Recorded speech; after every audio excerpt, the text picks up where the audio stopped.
It's something you don't see just everywhere, covered bridges. But as you're about to find out, Red Boiling Springs residents are very lucky to have 3 in their historic town.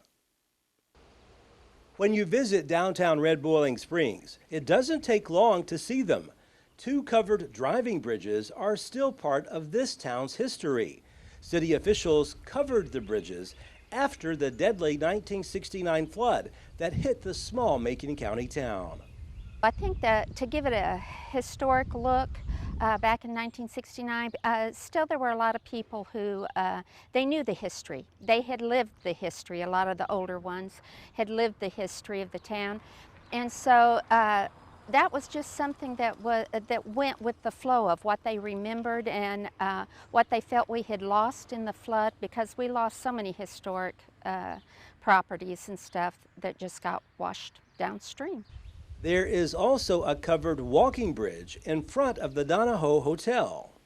It is a real draw for tourism, for weddings, a great place to take pictures, that sort of thing. And it fits in with the style of the Donahoe Hotel, which is our oldest hotel right now. And it also just fits the whole historic aspect. Local historian Rita Watson says city leaders wanted to cover the driving bridges as a reminder of the tragedy that hit the small Macon County town 53 years ago.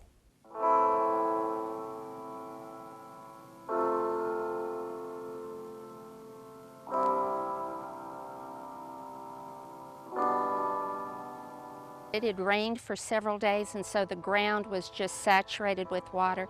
There was no place for the water to go, and then the heavens opened up.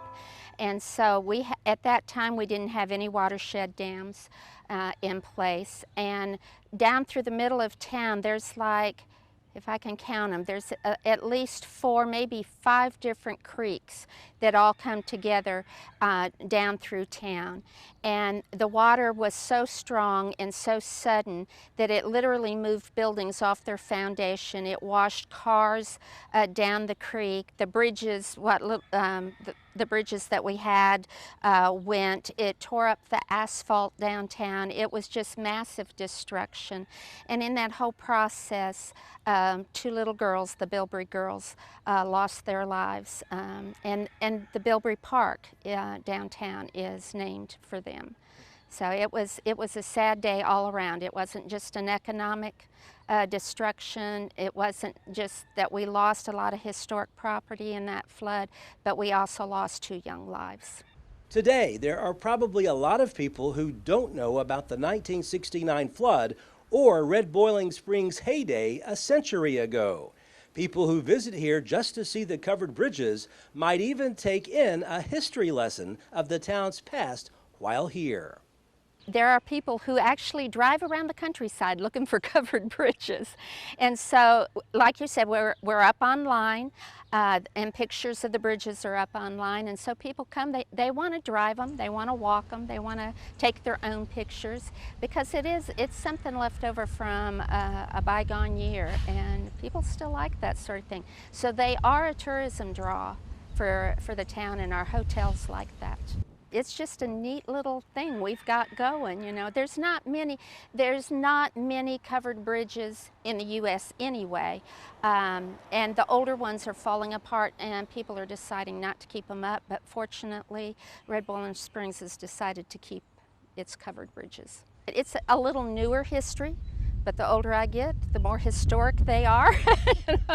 So yeah, it's just part of our history. You know, it ties in a tragic flood, but it also ties in the days when we had thousands of people walking, promenading is what they called it, down the main streets of Red Boiling Springs that had come to get away.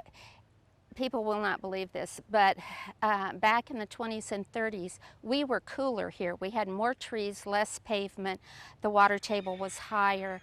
And so it was cooler. In fact, my favorite story of all is Edith Walsh, who ran the Donahoe at one time, had someone call and ask, "Do you have air conditioning?" And she said, "No, ma'am, we have blankets," you know, because it got cool enough at night you needed a blanket.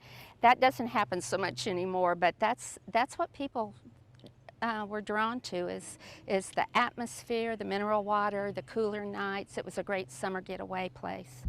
You might expect to see a lot of covered bridges in New England, but Red Boiling Springs residents are probably glad their city officials decided to build these more than 50 years ago, a symbol always as a reminder to the town's historic past. Reporting from Red Boiling Springs, Barry Hiett, NCTV.